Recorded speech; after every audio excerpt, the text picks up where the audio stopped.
Washington football. Woo!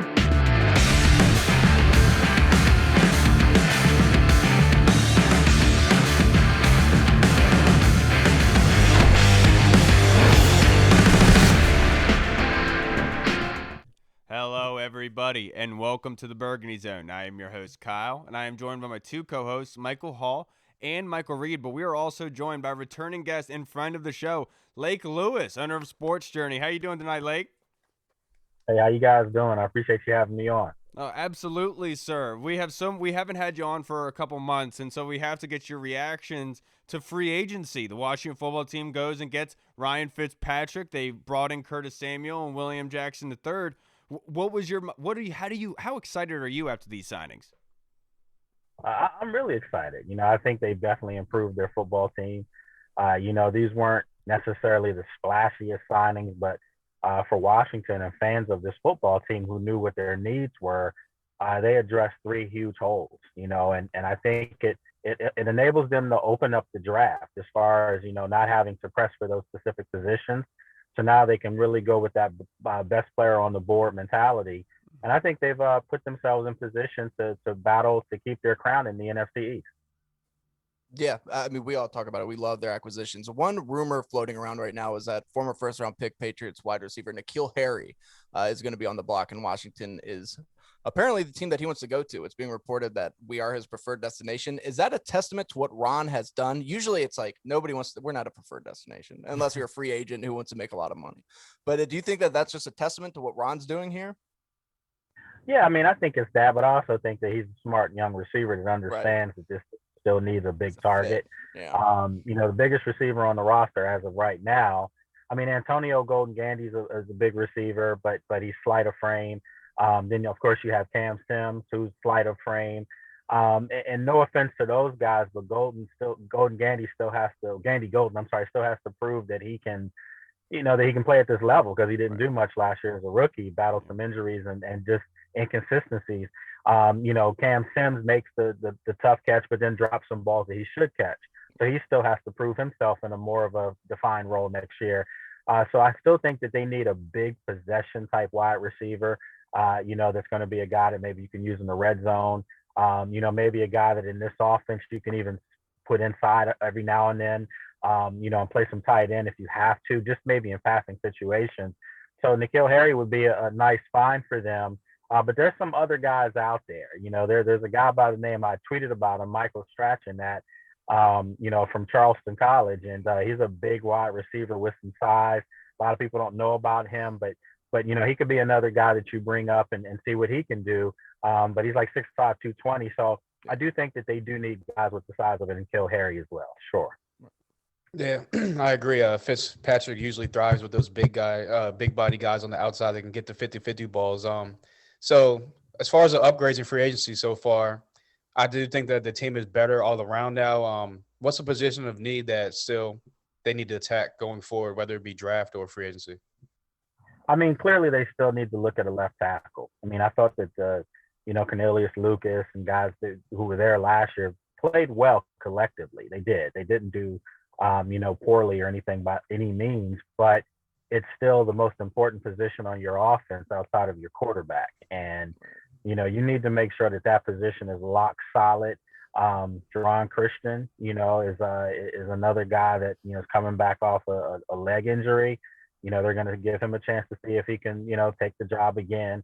So there's opportunities there. I do know Sadiq Charles was a guy that they were pretty high on last year from LSU. And he had a leg injury, only played like, I think, 1 or 2 snaps and was out. So he's another guy. So I don't think they're in dire need of a left tackle like most people think they are. Right. But if you can improve it, like if there's a really good one sitting there at 19 or maybe at, 14, 15, and you can trade up and get that person, you do it. But if they don't go that route, then I definitely think the next need is middle linebacker. They need a person in there that can make some things happen. Obviously, the guy that I like quite a bit, I tweeted about him today, ran a 4.39, and that was Micah Parsons from my school, Penn State. So we are, I had to do that. That's but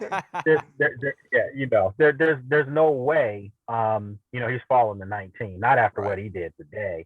I know people were chiming in back with me about some character issues and, from an incident that, happened with a former teammate at Penn State when he was a freshman.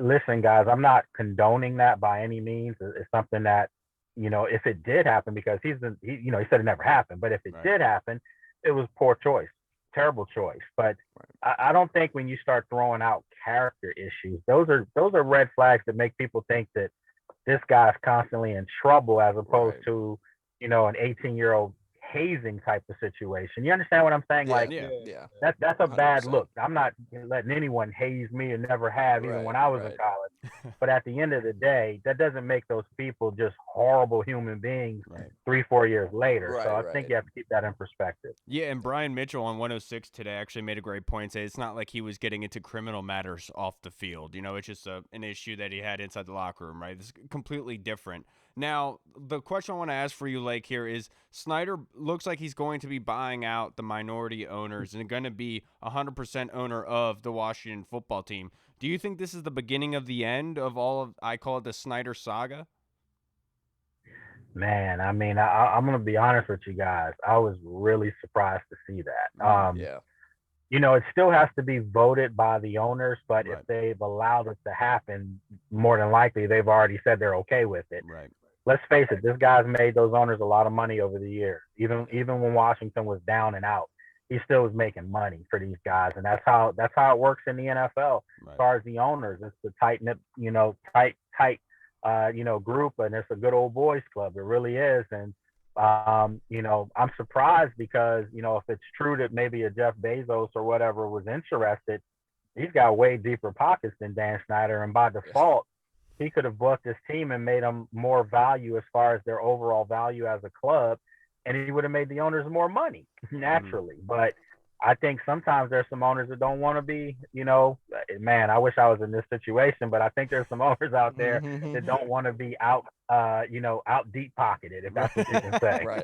That's true. That's true. I know you're just about almost ready to go. So just a quick one. Do you think that Thaddeus Moss has a role on this team? Yeah, I do. And I think that's one of the reasons why you haven't seen them chasing free agent tight end. Okay. And I'm glad you guys brought him up because a lot of people forgot, the run that he had at LSU, and how good he looked. I mean, obviously he's got the pedigree with his dad. Right. I mean, he's a little undersized as far as, your prototypical tight end. But in this offense, it's a diverse offense where guys can play at different spots. So, you saw what they did with Logan Thomas. I thought Logan Thomas personally had a Pro Bowl year last year. Should have been in the Pro Bowl over Evan Ingram, in my opinion. But definitely. But you have a really good tight end in Logan Thomas. So to me, I think that they've seen what Thaddeus Moss can do, albeit he was injured last year, working his way back from a surgery. So I think that they feel like maybe he hits the ground running this year, and they're going to see, what he can do. They're going to give him every chance. I know that. And to wrap this up, Blake, I know you have to go, but real quick, the Washington football team brought in Adam Humphries for a visit today. What do you think that means? Do you think that means that possibly one of these wide receivers is out the door? And do you think that it's going to happen? And what do you think he does for the offense? I mean, it would be a nice addition. I don't know if it moves the needle, to be honest with you. It would be a nice veteran presence. Presence coming in, a new look for them. But still, this draft coming up has so many wide receivers. Yep. It's unbelievable. I mean, you could get a really good wide receiver. Yeah, you could get a good one in the second round. I mean, you could get a great slot receiver. The kid St. Brown from USC. That's my boy. They're talking about him maybe being a late second round, early third rounder. Right. This team doesn't need another slot because I think they've got three guys that are really good at able to play that. Terry McLaurin can move in the slot too and play it. Right. Curtis Samuel obviously can play in the slot and do it. Right. And then of course Stephen Sims, is your slot guy. So they don't need any more of those tweener type players. They need a big target if you're going to worry about a wide receiver. Right. Yes, sir. I love that because Nico Collins comes to mind along with Michael Strachan that you talked about. Blake, thank you so much for joining us tonight, sir. I really appreciate you on such short notice. I really do appreciate it. It's been too long, sir. I hope you have a good night. Oh yeah, anytime, guys. You know, and again, I apologize that I had something to do, but next time we'll make it a little longer. But yeah, I definitely appreciate and always like coming on with you guys. Keep it up. Absolutely, Lake. Of I course, really man. do Thank appreciate you. it. Have a good one tonight, Yeah. sir. Have a good one.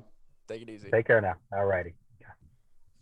All right, everybody. We just spoke with Lake Lewis of the Sports Journey. I love The Lake. man. We haven't had I him love on Lake. since October. Oh, man. I Now he's know. right. We definitely got to do it again sooner than later. Yeah. I remember being the biggest Lake Lewis. I'm still love Lake Lewis, but like before we had him on the first time, I remember being like nervous. I was like, "Oh, Lake Lewis is coming on." I love Lake. I've always loved Lake. I've always loved his articles, everything. Dude, it's so funny because that's exactly how it was. We were like, dude, Lake is coming on. Oh, Yeah, he's the man. He's such a cool we dude. made it. We made it.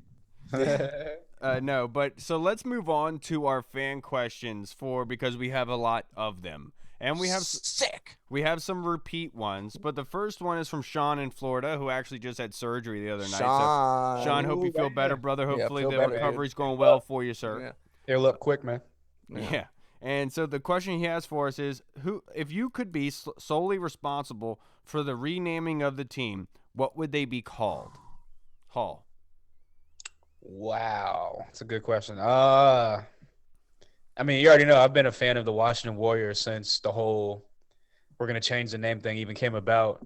So, yeah, I mean, I like the alliteration, the Washington Warriors. I know everyone wants to talk about the whole Golden State aspect or whatever, but I mean, at the end of the day, Golden State was around before Steph Curry was there. They had good players like Baron Davis and stuff like that. They made the playoffs and everything like that. Arenas, Jason Richardson. Exactly. You know, they were still like they were a relevant team, even though they weren't like a huge Monte Ellis back in the day. Yeah, he was a baller too. Monte. So I mean, and I especially now that the Warriors are kind of JaVale like McGee and Andrew Bogut.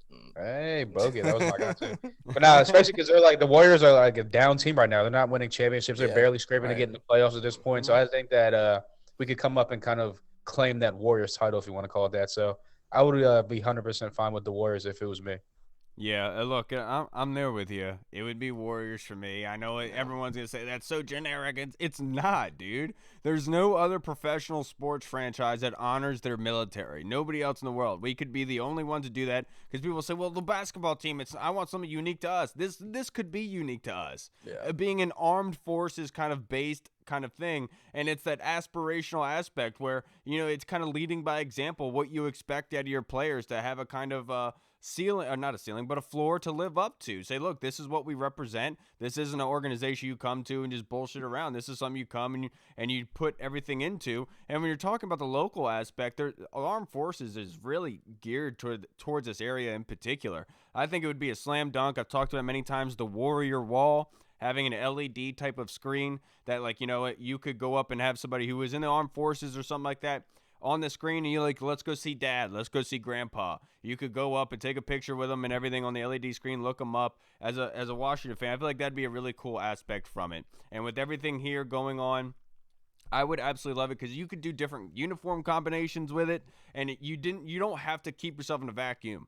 Because in the call with Jason Wright yesterday and the owner of Code and Theory and Dan, when I was in there, the one thing that Jason said was the one organization they looked to and kind of rebranding, which took 4 years, was the Seahawks.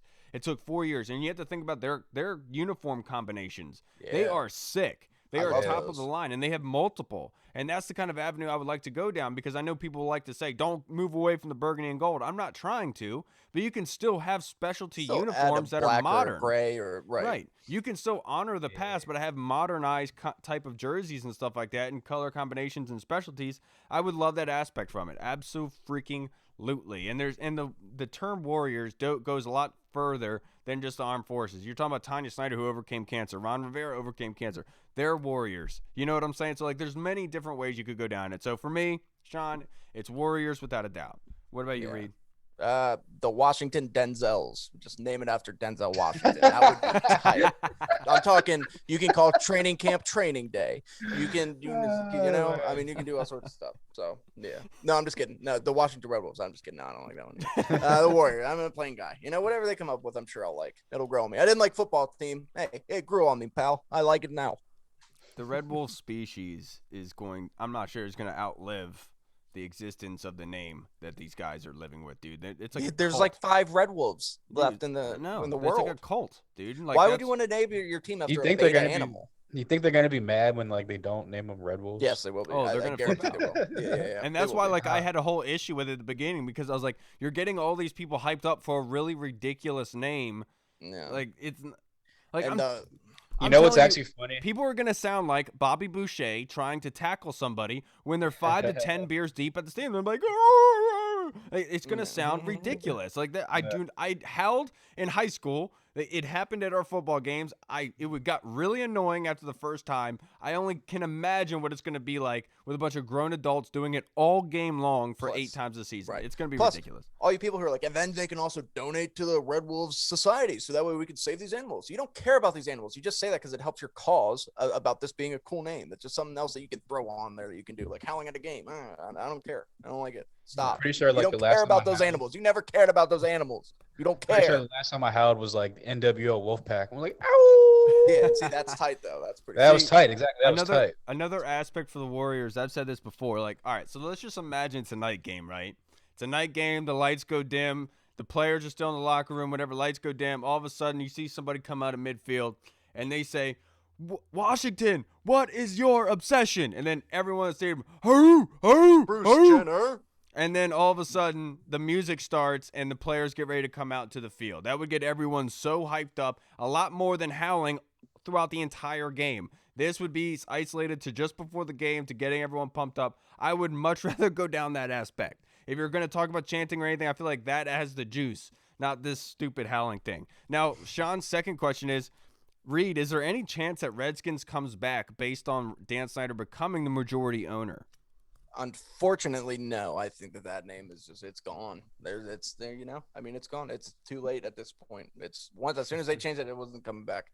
They would get so much slack for that, and it would suck. They're not going to do it, unfortunately, as much as people want them to. Yeah, and I'm right there with you. I feel like it was I've said it many times on this podcast. I felt like Dan Snyder changed the name because it was kind of an agreement under the table with not only Roger Goodell, but maybe the other owners in the league to not allegiance, but the fact of them not trying to kick him out based on what was going to be coming out over this Trying to past get some year. good publicity out there Yeah, and before so all these Roger bad said- things started happening. Roger said, okay, man, if you want that, you're going to have to be able to do what you said you were never going to do. And if there was any reason for Dan Snyder to go back and go against his word on changing the name, I feel like it'd be able to keep the Washington franchise. And so this is why one of those aspects. So, no, I don't think Redskins is coming back, guys. I'm sorry. I loved the name before, but I've said it many times. One of the only reasons why I'd be okay with moving on from the name is getting away from the original owner who was an asshole, a racist douche, and I'd rather sever all ties with that guy and move on because that's not somebody you want to be linked with, in my personal opinion. They should be politically correct and rename them the Washington Native Americans. Yeah, they should. What about you, Hall? Do you think Redskins is going to come back? Nah, I had such a great zing, but I don't want to say it and like get people all mad. And, like, Say it. Get some heat off of me. Come on, Hall. I know, right? I was gonna say that name is extinct, just like the Red Wolves that you guys are trying to save. Ooh. Oh, savage. Nah, but seriously though, yeah, that name is probably gone. Not even probably, it is gone. Yeah, There's it's no done. coming back. Yeah. It's yeah. So just move on, people. I'm sorry. I was a guy that loved the name just like everyone else. I grew up rooting for this team since day one. So I mean, look, it is what it is. Like Kyle said, now it's just severed any type of past from the old owner, the original owner. So, and like you said, he was a racist asshole anyway. So it is what it is. I love the name. Got to move on. It's 2021. It's a new brand, new age coming. So can't wait. Yeah, can't wait at all. Now I'm looking for Sergio. Sergio Martin's question for us. What do you guys think the reason is for Dan buying the whole team? Maybe now is the easiest time to sell the team for a better price, is his question, Reed. I don't think Dan's still gonna. I really don't think he's gonna sell the team. But I mean, I see what you're saying. That would make a lot of sense. But yeah, I just think it's so that way you just get these people out from under him that were causing problems, making his life a little bit more difficult. And this is his way of saying, look, fine, I got this. Be gone, you peasants. I don't need this in my life anymore. So, Yeah, and that's how I kind of feel about it, Sergio. I think this is just him being able to get people out of the way. And for one instance, remember, I think back in April, the minority owners were due dividends from the overall league year in 2020, and Dan rescinded it. He didn't allow them to have it. And then all of a sudden this year, you kind of see why. He wasn't going to pay them last season after April just to give them the buyout this year. I think he definitely knew what was coming. He knew what was going down, and he wanted majority ownership. That way he can do what he wants to do without having other people's voices in it and going against him in the public eye. I definitely feel like this is him just being able to do what he's able to do, get a little bit more control over it. And also, I think he's smart. He understands that this team is headed in the right direction, and not having to pay any of that money out in about 10 years after the stadium's built is probably going to be the best recipe for success. And I've said it many, many times. Somebody else said it. He wants to give the ownership away to his kids, I'm sure. Like, he just seems like one of those guys. This is his baby. He's not just going to give it away for nothing. So, no, I don't think that this is him gearing up to sell it. What about you, Hall? Yeah, I 100% agree. I definitely think that he just getting his whole 100% ownership now, so that all the profits that come from this ascending team that's going to have a new brand, a new stadium coming down the pipeline the next like 5 to 7 to 10 years, whatever it is. New jerseys, a whole bunch of merchandise coming down the pipeline that people are going to buy. Again, if this team is winning games, obviously people are going to start going to the stadium more. Jason Wright and all the rest of the guys doing a great job of like, we're going to probably enhance the game day situation and experience. So I definitely think it's a new age coming with Washington as a whole, and why not reap the 100% benefits of it by owning 100% of the team? Right. Yeah. Dan Snyder, he seems like a nice guy. Now let's go on to the Colonel. He's got some fantastic questions for us. Always does. His first question is, how has free agency acquisitions, have they changed our thoughts on the draft priorities? And I'll start with you, Hall. Yeah, 100%. I was one banging on the table that wide receiver at 19, playmaker at 19. We need to upgrade this offense. What do you know? Free agency, they upgraded the hell out of this offense. So I definitely think that, and then obviously with them losing Darby, everyone's like, okay, let's switch our aspirations to a cornerback maybe at 19. They went and blew that up the same night as our podcast. Ended up signing Will Jackson III. So I definitely think that it's going to switch to, like Lake Lewis was saying, maybe offensive tackle, maybe definitely linebacker, because we need that middle linebacker. So, yeah, those are the two options that I'm probably looking at the most. Yeah, and I think you're right about that. One of the ways that I think this stuff definitely has moved based on free agency is with Curtis Samuel especially, but them going to get William Jackson and losing out on Fabian Moreau to Atlanta. So Kyle Smith is able to get his cornerback to follow him down there. I do think that corner is still a need. It's not as much as a need as it was before, where they need to use the top pick, but a guy like Caleb Farley, who just had a back issue, is not going to be ready until probably around training camp is what they're saying.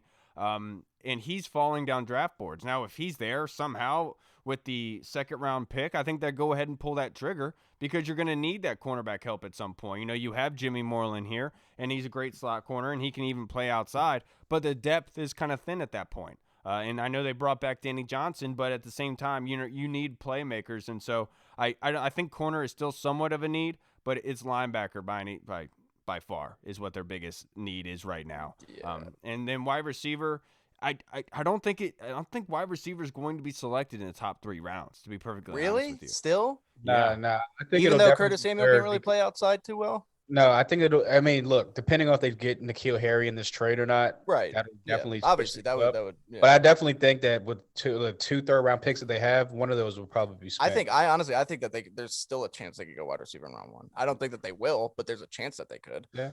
Just it depends on who's there. If Devontae Smith falls down because of his weight or something, That's true. Of course they would snatch him up. They put him on the outside. Well, okay. Barring any of the possible top 10 they might feel that way. They might feel that way about Rashad Bateman. I mean, shit. If Jalen Waddle's there, I can see them pulling the trigger on Jalen Waddle. But you They're don't know smart. that, They're not that high on Bateman. Everybody else likes Bateman except for you. That's not true. Chris Sims doesn't. I don't care about Chris Sims. He has CTE. He has great eyes for wide receivers. He was right about 2019 and last year's draft. Yeah. I could tell he had great eyes for cornerbacks though when he played. Yeah. He seriously is a great scout, but we're gonna go linebacker is the best position obviously to go. Offensive tackle you can go. I could see them go wide receiver. However, like you said, I think wide receiver is more of a day 2 thing. I just unless it, like we said, a big guy falls, I don't think they go there at 19. But I've said all offseason long, they have to double up at receiver. They don't have enough weapons still. Even with Curtis Samuel, he's fantastic. They still need somebody opposite Terry, somebody that can really, really help. Yeah, and this is why I feel like they're not going to go in the top 3 rounds at wide receiver, because those wide receivers in those rounds are your slot, smaller wide receivers. On the Michael Strachan that Lake Lewis brought up, he is a big dude that's going to fall. He's not going to be a day 1 or day 2 pick. Maybe Nico Collins from Michigan, we talked about before we started recording. He's a guy that could possibly fall out of that day 2 selection and could fall because nobody's really talking about him. Obviously, obviously there could be some team that loves him, and that's why they're kind of looking at Michael Strachan instead. Yeah. So same with like a Terrace Marshall. Right. Terrace Marshall is somebody that will be day 2. Yeah.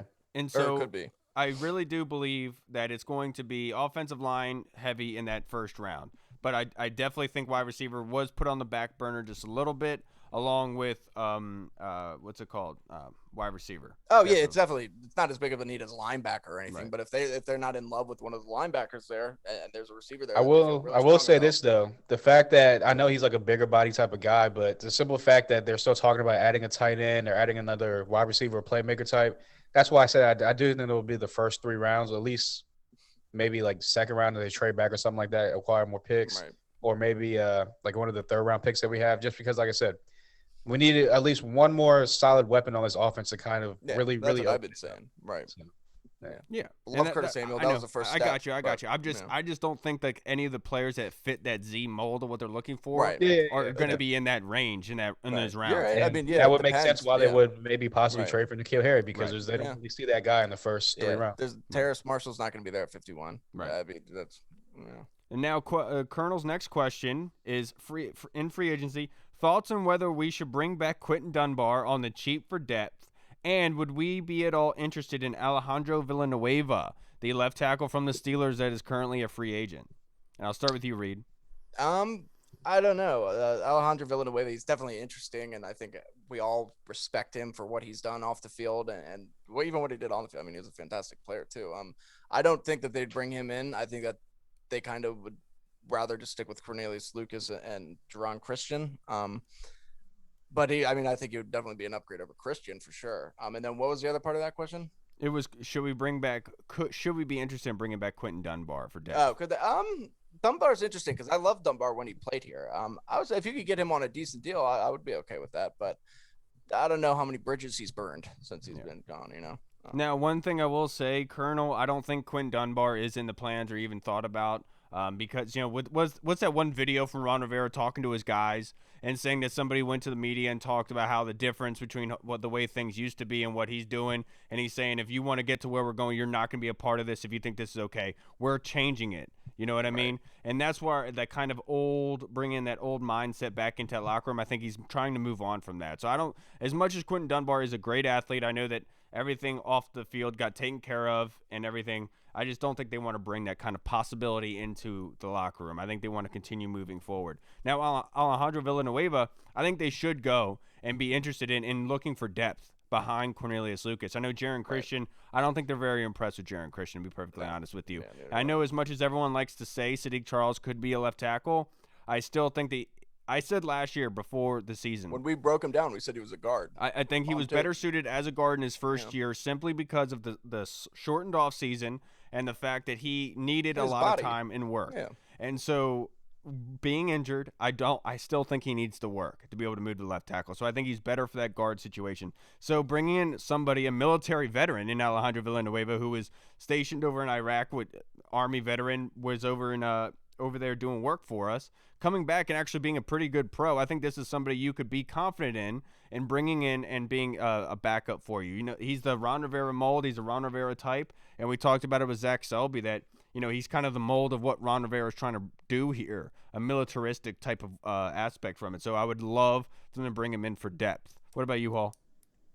Yeah, I would definitely bring in Villanueva in for some depth. Even have like a little battle. Like Ron Rivera's been preaching competition and stuff like that. So it would be a good competition for Cornelius Lucas. And like I said, if he beats him out, it's a great depth piece. So the guy's been a starter in this league, and he can get the job done if need be. As far as Quentin Dunbar, has he stolen enough money already? Zing!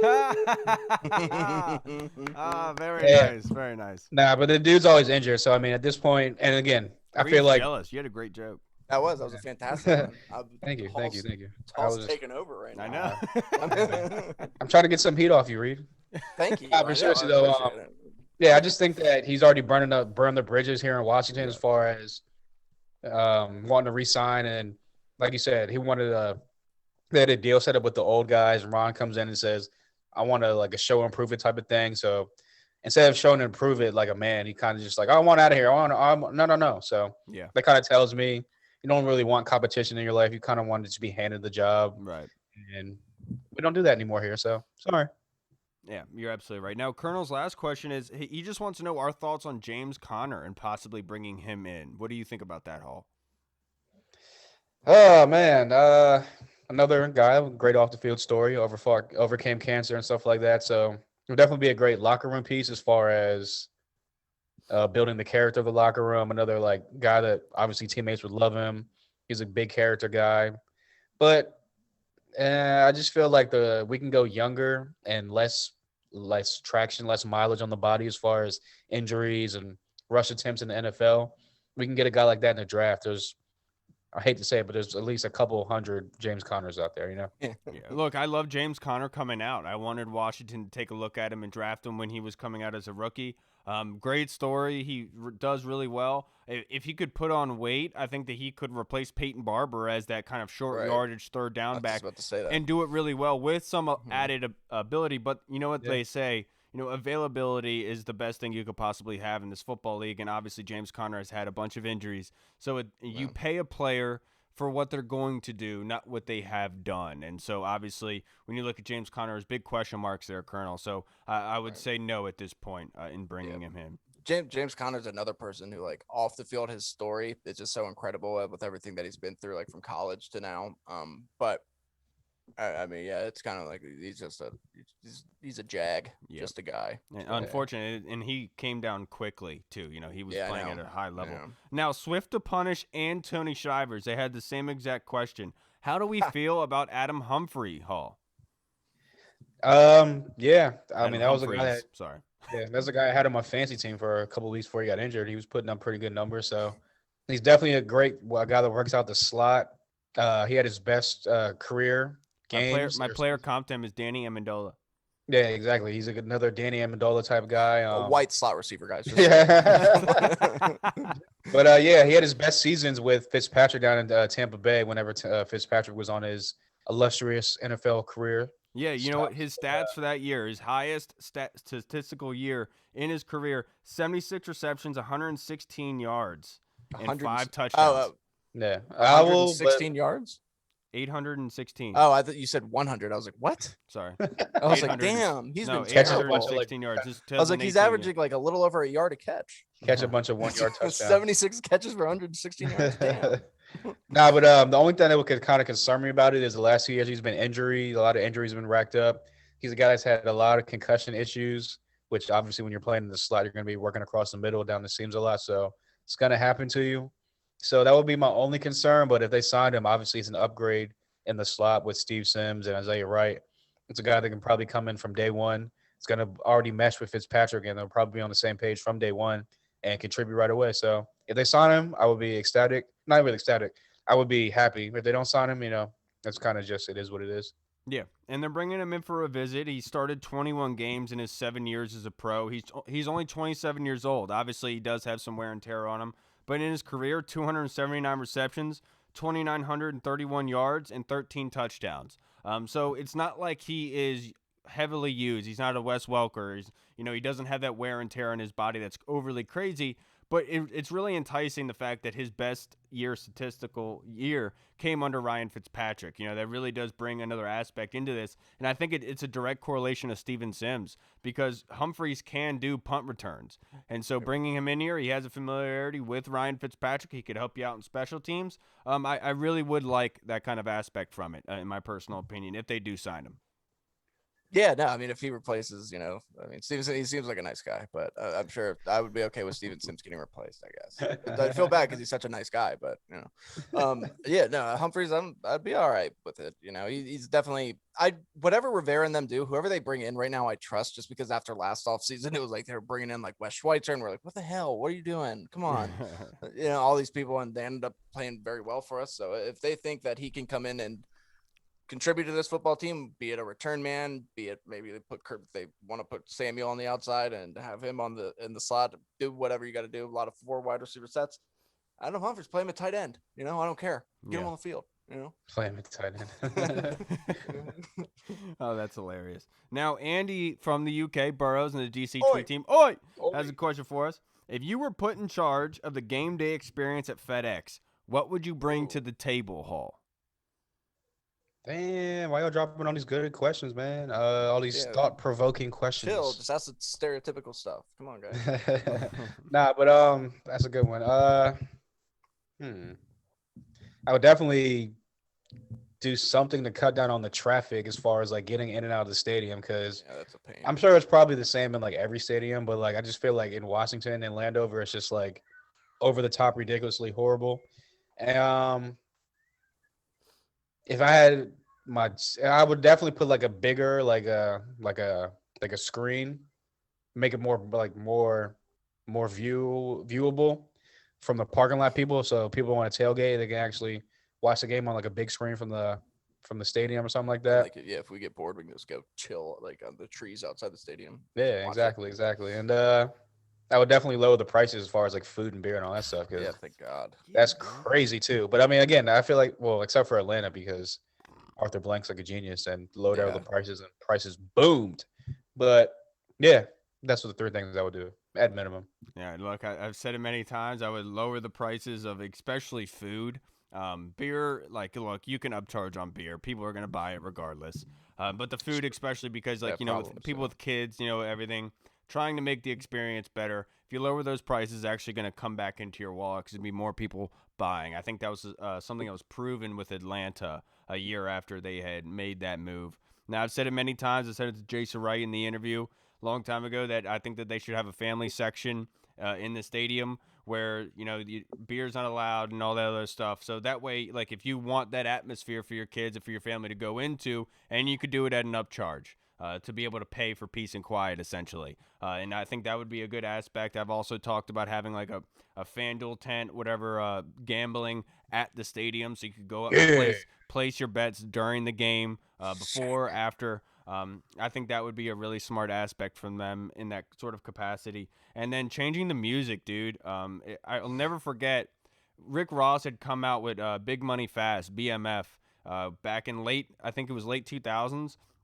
And they played at the stadium, and I'll never forget Carlos Rogers. It was like during the TV timeout. They're all dancing on the stadium, like on the field and everything, to the music, and the fans are loving it, going wild. Like, I want to bring back actual good music to FedEx Field. They're playing too much of this new age stuff. No Lil Yachty or nothing like that, dude. I can't stand that guy. But like actual good music starting to play there. I think that's what I would bring. What about you, Reed? Holograms. Have a Super Bowl style concert every halftime. You guys took all the good ones, so that's what I would go with. I mean, that would actually be pretty tight. That would be very tight, yeah. Or Bezos just delivering you stuff. Amazon Dude, Prime you know Stadium. what would be a good idea if you had like a little like WWE Wrestling a little showdown at every halftime, like just like with midgets. We can't say that. Midgets. I'm sorry, little people. I'm just full of zings tonight, but I'll tell y'all when we're done recording. Those are great. Thank you, Andy. That was fantastic. Now, Rio has a fantastic question for us. Rio has his own podcast, Rambling with Rio. Make sure you guys go check that out. He asks us, surprising or / breakout candidates for the 21 season, Reed. Ooh, that's a good one. It's kind of tough to say. I could see Khaleke Hudson if they don't upgrade linebacker. I think that he's the perfect weak side linebacker, somebody that you could use in coverage, kind of like a hybrid type. Right now, just looking at the roster, breakout wise, I mean, just if they don't draft a receiver. Maybe they love what Cam Sims has done, and maybe Cam Sims finally elevates his game a little bit because he's got the size that Fitzpatrick likes. He's could be opposite Terry. He's the only other proven wide receiver on this roster right now outside of Curtis Samuel and Terry McLaurin. No, and he's not even proven, but he's the only person who's produced at all. So maybe Cam Sims, but again, I think that they're going to get another wide receiver at some point. So I don't know. It's tough. But I'll go with Khalil Hudson or Cam Sims.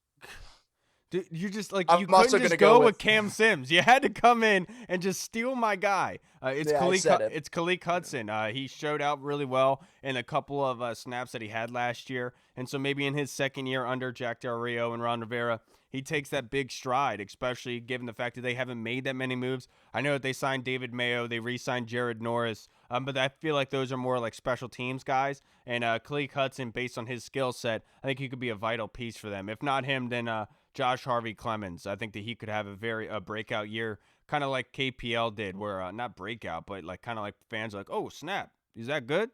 Type of thing. So I would go down with Josh Harvey Clemens or Khalil Hudson. What about you, Hall? Bet he's still there. So my guy is gonna be. I had to make sure he's still on the roster before I said his name, but I'm pretty sure he was. I just had to double check. John Bostic. I think that they liked what he did last year, especially like towards the end of the season. I definitely think that he's a good kind of younger depth piece or like a rotational player to add to his linebacker core. And I think that with a full offseason, training camp, all that stuff, year 2 in Del Rio's system, I think that he's due for a uptick in snaps and production. Yeah, all of us going linebacker, except for Reed with Cam Sims. It's actually I really went going. Khalil Hudson. You actually didn't have one technically because I already took it. I said Josh Harvey Clemens. Okay, yeah, there you go. Yeah. Now Orange Crush wants to know. This is like a draft question. And he said, how likely is it to draft a lineman and have them play a different position than that they played in college? He wants to know if this is like a normal move for teams to do. And I'll start with you, Reed. Yeah.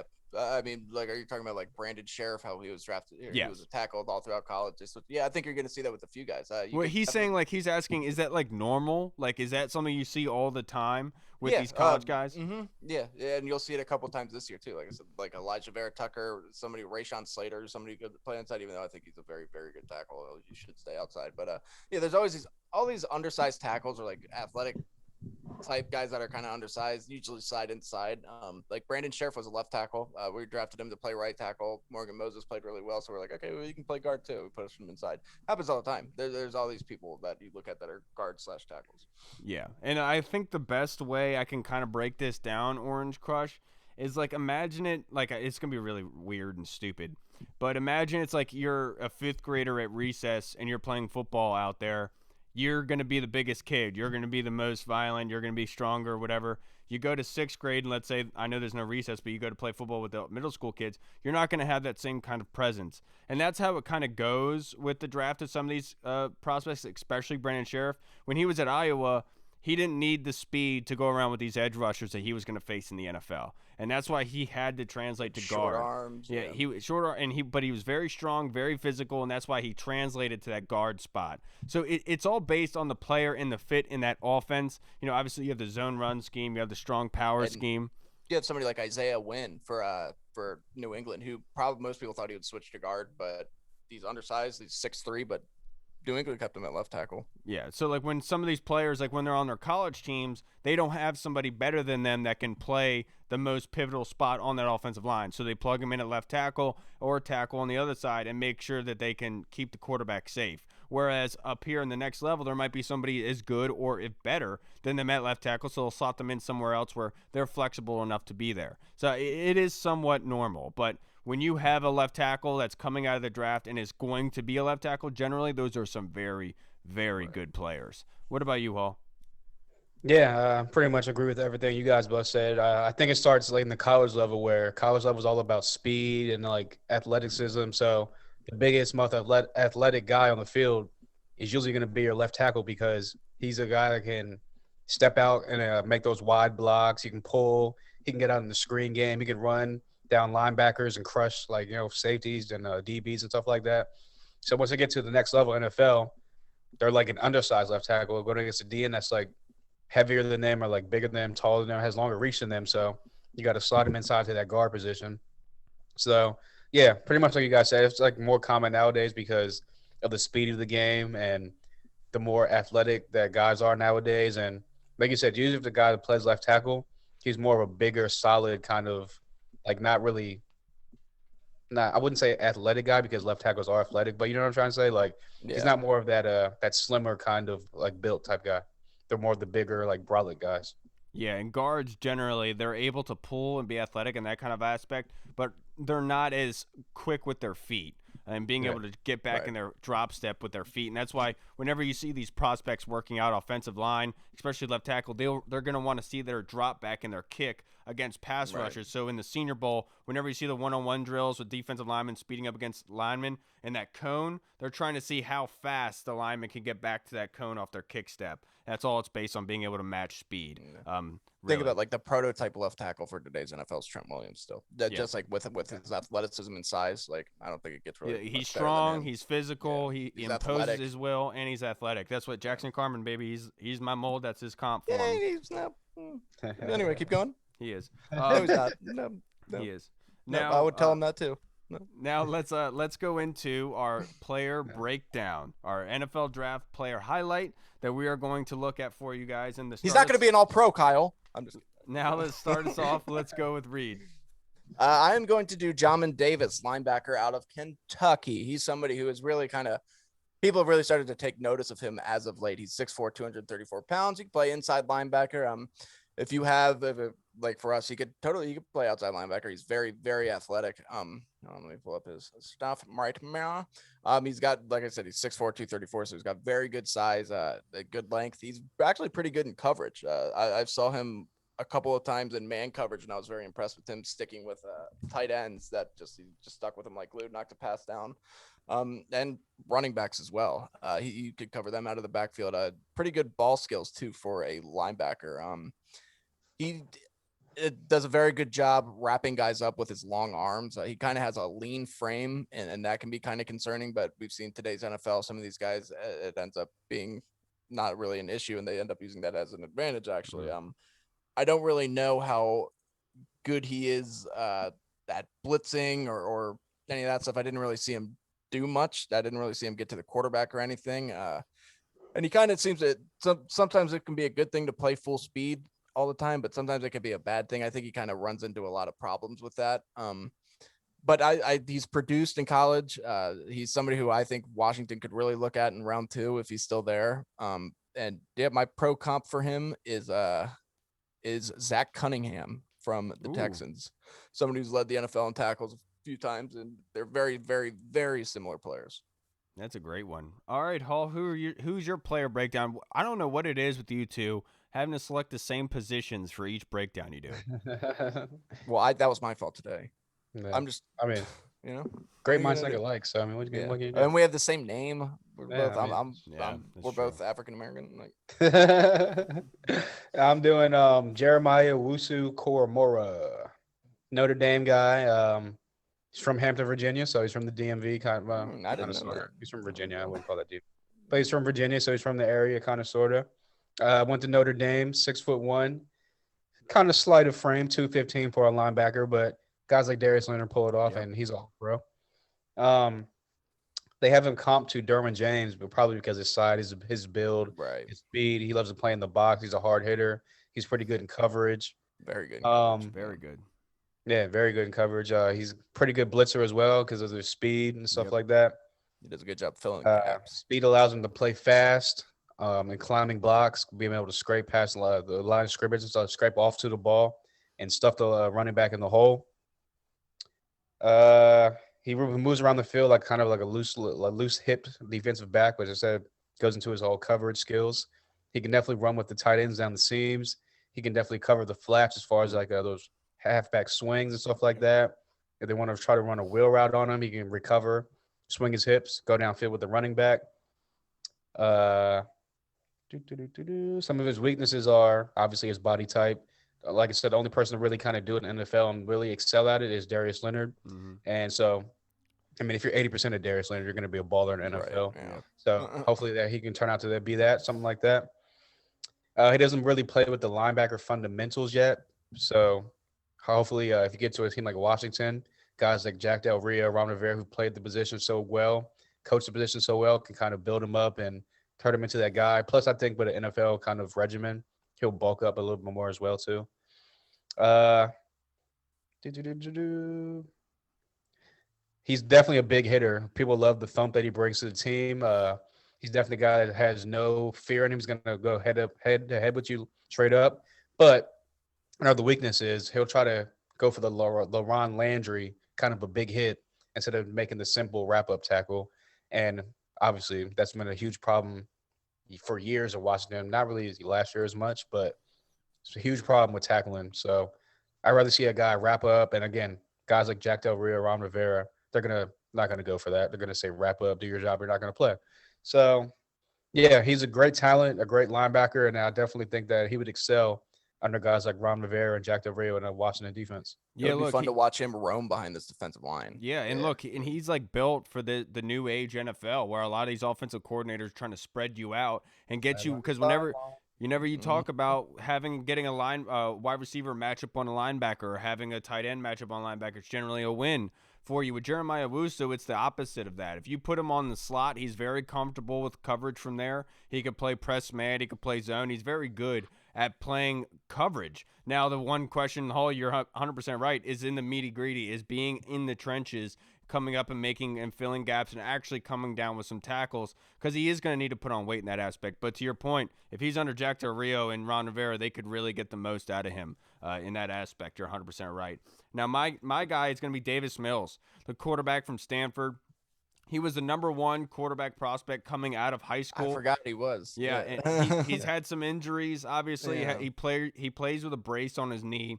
He's 6'4", 225 pounds. He's a senior. He's the captain of Stanford. In 2020, he played in 5 games, had a 66% completion percentage, 1,500 yards, 7 touchdowns, 3 interceptions. His play style, I want to say this very delicately. His play style reminds me of the Manning brothers.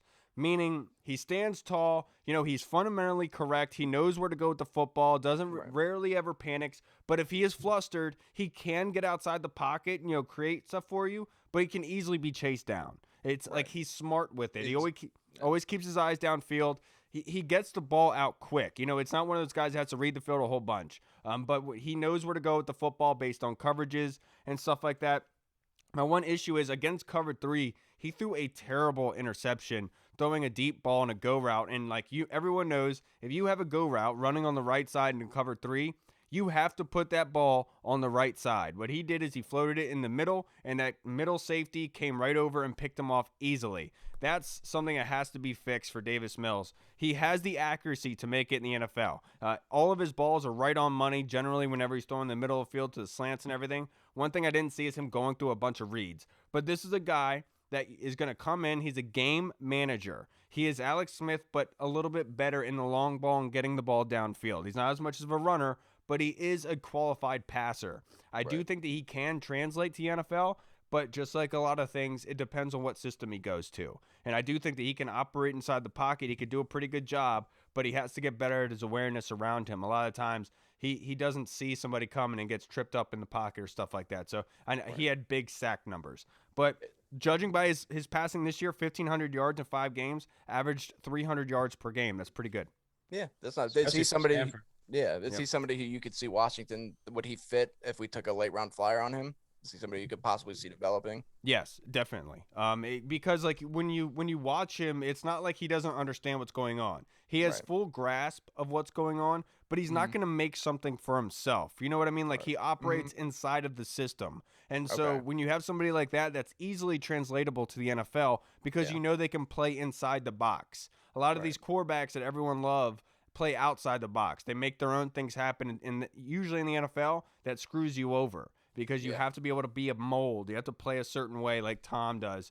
Tom doesn't really go really making stuff for himself, but he knows how to operate the system, if that makes sense. Yeah, I haven't watched a lot of Davis Mills. I don't know. He's somebody who I haven't gotten to watch yet. So and one thing about that is coming from Stanford, you get coached by a guy like Mike Shaw, so you already know he's going to be professional. He's going to be a hard worker. He's going to come in, I want to say NFL ready as far as like a guy who's going to come in, he's going to grind, put his best foot forward every day, come out to practice, give it 1,000%. So, I mean, hey, if they want to take a late round flyer on him, I wouldn't be mad at that. Yeah, and he has the timing down. Whenever you watch like the routes of the wide receivers, as soon as they make that plant foot, as soon as they turn, that ball's there. He has the timing in his mind. He's not usually late with that kind of stuff. When he sees what's open on the coverage, he gets the ball there. Now that could get him in trouble sometimes with throwing slants into coverage a little bit, but that's why he's a later round pick. He's not the best in the class. You know what I mean? Yeah. But he could be a worthy pro. I think the accuracy and the timing, mental aspect is all there for him. Yeah.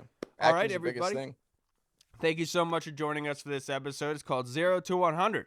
And that's what the Washington football team has done with this free agency. I want to thank everyone. Thank you, Lake Lewis, for coming by. Thank you, everyone, for your questions. We really appreciate it. And if you want to be involved with our first round mock draft that's going down on Tuesday, make sure you DM us. Let us know so we could slot you down for one of these picks. And what we're going to need is we're going to need you to make a video of your selection. I'm going to tell you who has been taken already based on where you are at in the draft, and we'll make a video for us for your selection and why. And that way we could get it all chimed up, ready to go for Tuesday's episode. So if you want to be involved in the mock draft, let us know. Don't miss out on it. Yeah. All right, everybody. I'm Kyle. Oh. Yeah, baby. That was perfect. All right, everybody. We'll see you on Tuesday. Washington football. Hey! What's up, everyone? This is Kyle from the Burgundy Zone. We are releasing our own merch to support the show. If you want to rock the Burgundy Zone logo or you want to see Reed's face on your shirt, we got it. We're starting with t-shirts, hoodies, and zip-up. So if you're a fan of the show, make sure you snag one before they are gone. Check out the link in our bio on Instagram, or you can find the link in the description of the video. Thanks again for all your support. Until next time.